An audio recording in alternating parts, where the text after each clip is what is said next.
أعوذ بالله من الشيطان الرجيم بسم الله الرحمن الرحيم الحمد لله رب العالمين والصلاة على رسول الكريم أما بعد وأعوذ بالله من الشيطان الرجيم بسم الله الرحمن الرحيم أما الذين سعدوا ففي الجنة خالدين فيها وقال الله تعالى فأما الذين شقوا ففي النار. محترم حاضرین، ابھی میں نے آپ کے سامنے قرآن مجید کی 2 آیتیں پڑھی ہیں. اس کا سادہ سا ترجمہ یہ ہے کہ جو لوگ خوش قسمت ہیں وہ جنت میں ہیں اور اس میں ہمیشہ رہیں گے. اسی طرح جو لوگ بدبخت ہیں وہ جہنم میں ہیں. اس دنیا رنگ رنگوں میں جب انسان آنکھیں کھولتا ہے تو اسے دنیا چاروں طرف سے گھیرنا شروع کر دیتی ہے. جس طرح کنویں کا مینڈک یہ سمجھتا ہے کہ اس کی دنیا کنواں ہے، اسی طرح کم عقل انسان یہ یاد کر لیتا ہے کہ اسے ہمیشہ اسی دنیا میں رہنا ہے اور اگر بال فرض کبھی مرنا بھی ہے تو سب فنا ہو جائے گا، ہڈیاں ختم ہو جائیں گی، جسم کے اعضاء ٹکڑے ٹکڑے ہو جائیں گے اور اس سے اس دنیا کے بارے میں کوئی سوال نہیں کیا جائے گا. مگر اس دنیا میں جب انبیاء علیہ السلام تشریف لائیں انہوں نے بتایا کہ تمہارے یہ تصورہ انتہائی غلط ہے. یہ دنیا امتحان گاہ ہے، یہاں تم آزمانے کے لیے بھیجے گئے ہو. یہاں تمہاری ہر حرکت اور ہر سکون کا حساب ہوگا.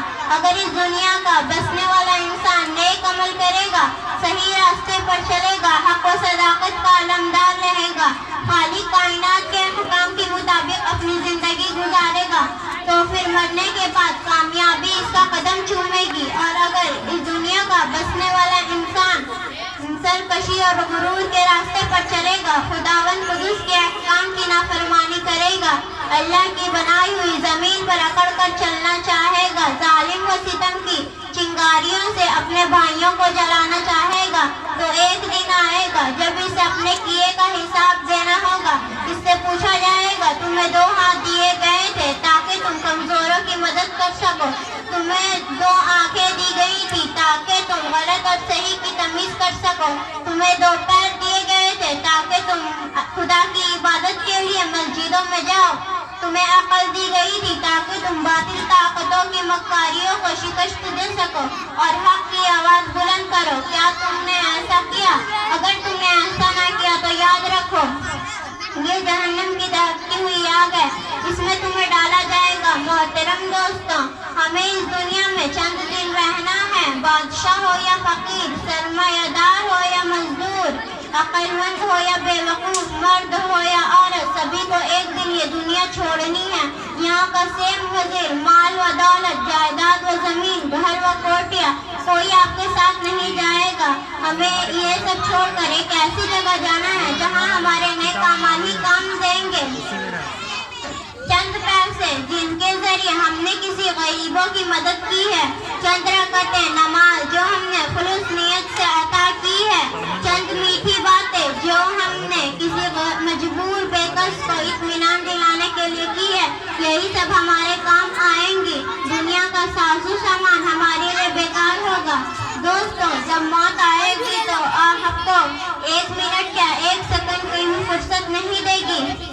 دوستوں، ہمیں اس وقت کے آنے سے پہلے تیار ہو جانا چاہیے اور اپنا ٹھکانہ ایسی جگہ ڈھونڈنا چاہیے جہاں آرام و سکون سے ہمیشہ رہے. وہ جگہ جنت ہے جو مرنے کے بعد ملے گی اور مرنے کے بعد والی زندگی کا نام آخرت ہے جو آخر میں آئے گی.